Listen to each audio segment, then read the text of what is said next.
ABP 24 news पर वक्त हो गया है दिन भर की 10 बड़ी खबरों का। आज वैशाख पूर्णिमा है, अर्थात आज ही के दिन भगवान गौतम बुद्ध का जन्म हुआ था। इस शुभ अवसर पर भारत के राष्ट्रपति, उपराष्ट्रपति, प्रधानमंत्री समेत कई दिग्गज नेताओं ने देशवासियों को इस दिन की शुभकामनाएं दी हैं।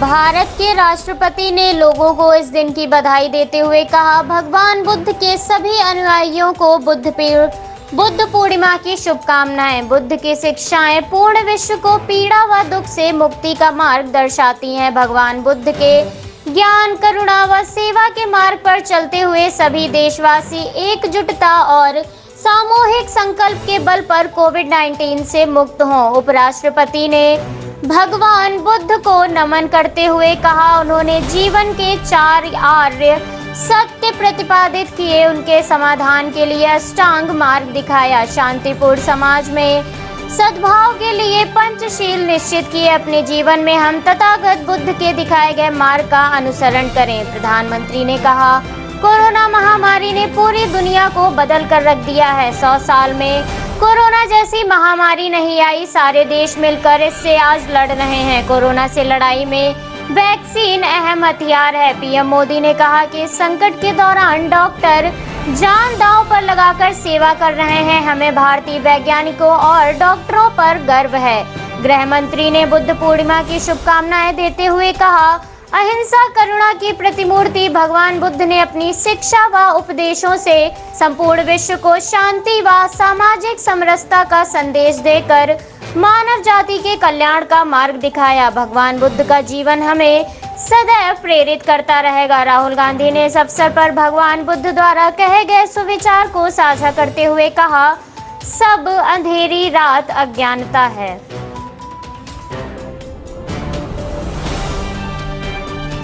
सनातन धर्म में वैशाख पूर्णिमा के पर्व का विशेष महत्व माना जाता है। आज पूरे भारत में वैशाख पूर्णिमा मनाई जा रही है। इसको कई नाम जैसे बुद्ध पूर्णिमा, सिद्धि विनायक पूर्णिमा एवं सत्य विनायक पूर्णिमा भी कहा जाता है। बुद्ध पूर्णिमा के शुभ दिन गंगा नदी में स्नान का विशेष महत्व होता है, जिसके चलते प्रयागराज समेत तमाम शहरों में लोगों ने गंगा नदी में स्नान किया। प्रयागराज के संगम तट पर आज सुबह से ही श्रद्धालु यहां स्नान के लिए पहुंचे।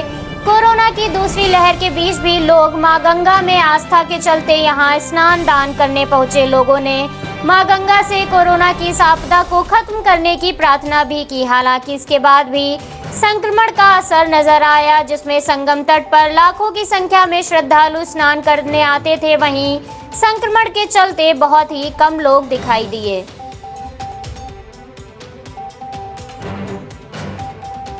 किसानों को कृषि कानून का विरोध करते हुए आज 6 महीने हो गए हैं। ऐसे में किसानों का आक्रोश बढ़ता जा रहा है। तो वहीं किसानों ने आज सरकार के प्रति अपने गुस्से को दर्शाने के लिए ब्लैक डे मना रहे हैं, जिसे देखते हुए सुरक्षा की दृष्टि से पुलिस ने सतर्कता बढ़ा दी है। किसान 6 महीने से अपने हक की लड़ाई लड़ रहे हैं। ऐसे में अभी तक एमएसपी पर कोई भी सुनवाई ना होने के चलते किसानों का आंदोलन अभी भी जारी है। आज किसानों द्वारा ब्लैक डे मनाए जाने पर सिंधु, टिकरी, गाजीपुर बॉर्डर समेत तमाम धरना स्थल पर पुलिस ने सुरक्षा व्यवस्था को बढ़ा दिया है। भारतीय किसान यूनियन के राष्ट्रीय प्रवक्ता राकेश टिकैत ने कहा, हम काले झंडे के साथ तिरंगा लेकर भी चलेंगे। 6 महीने हो गए हैं, लेकिन सरकार ने हमारी बात नहीं सुनी है, इसलिए काले झंडे रखने को मजबूर हैं। सारा प्रोटेस्ट शांतिपूर्ण तरीके से किया जाएगा। हम कोविड-19 के नियमों का पालन भी करेंगे। यहाँ कोई नहीं आ रहा है, लोग जहाँ हैं वहीं काले झंडे लगा रहे हैं।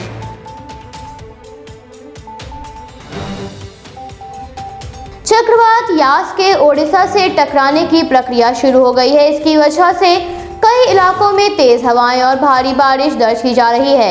यास की वजह से पश्चिम बंगाल में तट के कई किलोमीटर दूर तक दुकानों और घरों में पानी भर गया है। तूफान बालेश्वर और भद्रक जिले के बीच स्थित धामरा के निकट तट से टकराएगा।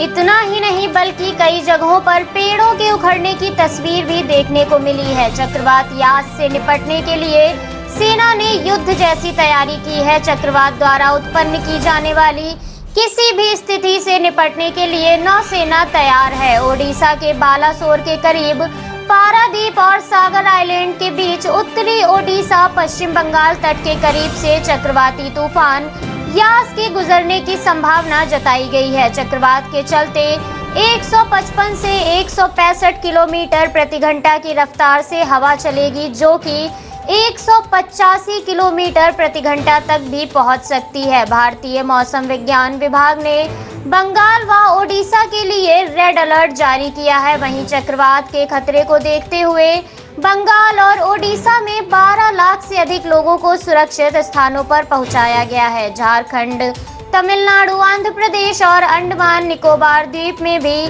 बचाव के लिए तैयारियां तेज कर दी गई हैं।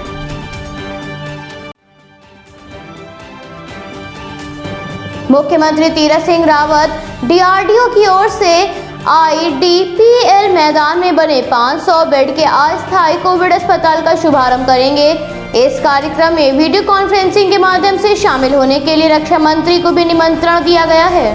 विधानसभा अध्यक्ष प्रेमचंद अग्रवाल के अनुसार IDPL परिसर में डीआरडीओ की ओर से बनाया गया कोविड-19 अस्पताल बहुत कम समय में बनकर तैयार हुआ है। इसके लिए प्रधानमंत्री, रक्षा मंत्री का आभार व्यक्त करते हुए डीआरडीओ के अधिकारियों और कर्मचारियों की प्रशंसा करते हुए कहा, कोरोना संक्रमित मरीजों और तीमारदारों को अब ICU बेड और ऑक्सीजन युक्त बेड के लिए सरकारी और निजी अस्पतालों में बहुत अधिक जद्दोजहद नहीं करनी पड़ेगी। राजधानी देहरादून के सरकारी और निजी अस्पतालों में अब ICU और ऑक्सीजन युक्त बेड खाली होने लगे हैं।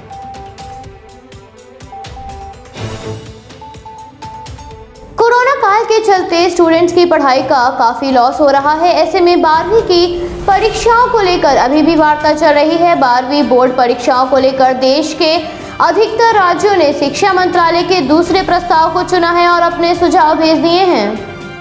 केंद्र सरकार को भेजे गए दूसरे प्रस्ताव में राज्यों ने 90 मिनट की परीक्षा के विकल्प को चुना है। दिल्ली, महाराष्ट्र समेत 2 से 3 अन्य राज्यों ने परीक्षा से पहले वैक्सीन लगाने की मांग रखी है, जबकि कुछ राज्य मेडिकल, इंजीनियरिंग और सामान्य डिग्री प्रोग्राम में आगे दाखिले के चलते कुछ विषयों की ही परीक्षा लेना चाहते हैं, क्योंकि परीक्षा न लेने से छात्रों को उच्च शिक्षा से लेकर नौकरी में दिक्कत आएगी। CBSE ने 15 जुलाई से 26 अगस्त के बीच परीक्षाएं कराने और सितंबर में परिणाम घोषित करने का प्रस्ताव रखा है। इसी बीच ट्विटर पर #बोर्ड परीक्षाएं रद्द करो ट्रेंड करता रहा। 300 से अधिक छात्रों ने भारत के प्रधान न्यायाधीश NV रमन्ना को पत्र लिखकर प्रत्यक्ष परीक्षाएं कराने के प्रस्ताव को रद्द करने की गुहार लगाई है तथा पिछले वर्ष की तरह ही वैकल्पिक मूल्यांकन योजना को अमल में लाने का अनुरोध किया है।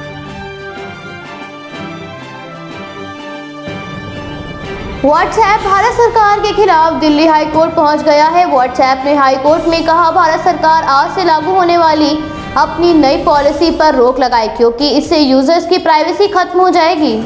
इसके साथ ही व्हाट्सएप ने दिल्ली हाई कोर्ट से अपील करते हुए कहा, सोशल मीडिया को लेकर भारत सरकार द्वारा बनाई गई नई गाइडलाइन भारत के संविधान के मुताबिक यूजर्स की प्राइवेसी के अधिकारों का उल्लंघन करती है, क्योंकि कंपनियों को उस यूजर्स की पहचान बतानी होगी जिसने सबसे पहले किसी मैसेज को पोस्ट या शेयर किया है। व्हाट्सएप ने साफ तौर पर कहा, यदि कुछ भी गलत होता है वह सरकार की शिकायत के बाद अपने नियमों के अनुसार उस यूजर पर कार्रवाई करेगा। WhatsApp platform end to end encrypted है, इसलिए कानून का पालन करने के लिए व्हाट्सएप को इस एन्क्रिप्शन को तोड़ना होगा। ऐसे में व्हाट्सएप यूजर्स की प्राइवेसी खतरे में आ जाएगी और भारत में व्हाट्सएप के करीब 55 करोड़ यूजर्स हैं।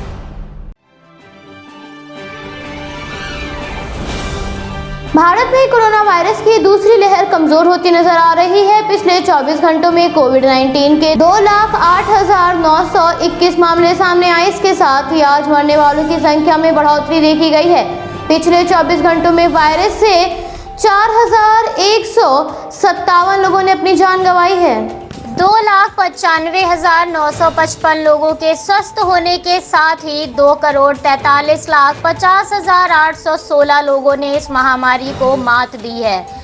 2,71,57,795 लोग महामारी से संक्रमित हुए हैं, तो वहीं 3,11,388 लोगों ने अपनी जान गंवा दी है। भारत में इस समय एक्टिव केसेस की संख्या 24,95,591 है। ICMR के अनुसार 25 मई तक 33,48,11,496 सैंपलों की कोविड टेस्ट किया गया, जिसमें से 22,17,320 सैंपलों की जांच केवल मंगलवार को की गई। कोरोना महामारी ने आज फिर से अपने रौद्र रूप को धारण कर लिया है। बीते 24 घंटे में 4,000 से अधिक संक्रमितों की मौत दर्ज की गई, जबकि मंगलवार सुबह जारी आंकड़ों ने सकारात्मक उम्मीद दिखाई थी।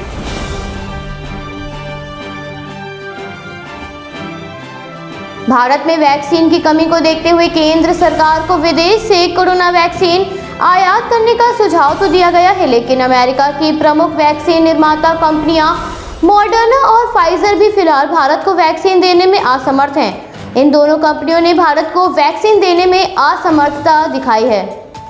वैक्सीन निर्माता कंपनियां मॉडर्ना और फाइजर दोनों ने ही अपनी क्षमता से अधिक ऑर्डर ले लिया है। ऐसे में अमेरिका के दौरे पर पहुंचे विदेश मंत्री की वहां वैक्सीन उत्पादन को लेकर जो बात होगी उसमें इस समस्या के समाधान पर सबसे ज्यादा जोर दिया जाएगा। भारत अमेरिका को इस बात के लिए मनाने की कोशिश कर रहा है कि वो अपने अतिरिक्त स्टॉक से कुछ वैक्सीन फिलहाल दे, ताकि भारत में अगले 2-3 महीनों के लिए वैक्सीन की कमी पूरी की जा सके और भारत में बंद पड़ा टीकाकरण अभियान एक बार फिर से शुरू किया जा सके। भारत को भरोसा है कि जुलाई-अगस्त के बाद उसे बाहर से वैक्सीन मंगाने की जरूरत नहीं होगी। फाइजर अमेरिका, यूरोपीय देशों, जापान, कनाडा और कुछ अन्य देशों से वैक्सीन की कुल 319 करोड़ डोज देने का कॉन्ट्रैक्ट कर चुका है, जबकि अप्रैल-मई 2021 तक उसकी उत्पादन क्षमता 300 करोड़ डोज रहने की बात कही जा रही है। अमेरिका में अब बच्चों को संक्रमण से बचाने के लिए उनका टीकाकरण शुरू हो गया है, मगर टीकाकरण में एक मुश्किल आ गई है। अमेरिका में 12 वर्ष से अधिक उम्र के बच्चों को टीका लगाने के बाद कुछ बच्चों में हृदय संबंधी तकलीफ सामने आई है। बच्चों को हृदय संबंधी तकलीफ सामने आने के बाद अमेरिकी स्वास्थ्य agency centre for disease control and prevention ने इस मामले में जांच शुरू कर दी है। CDC ने वैक्सीन सेफ्टी ग्रुप के अनुसार ऐसे बहुत कम मामले सामने आए हैं। उसे उम्मीद है कि जो भी मामले सामने आए हैं, बच्चों में जो तकलीफ देखी गई है उसे मायोकार्डिटिस कहते हैं। इसमें हृदय की मांसपेशियों में सूजन आती है, जो कई तरह के संक्रमण के कारण भी संभव है। न्यूयॉर्क के वैल्यू हॉस्पिटल सेंटर के सेलिन गाउंडर का कहना है कि ये बस एक संयोग है कि टीके के बाद कुछ बच्चों में हृदय संबंधी तकलीफ देखने को मिली है। टीका बहुत से बच्चों को लग रहा है, लेकिन कुछ चुनिंदा बच्चों में ऐसी तकलीफ देखने को मिल रही है।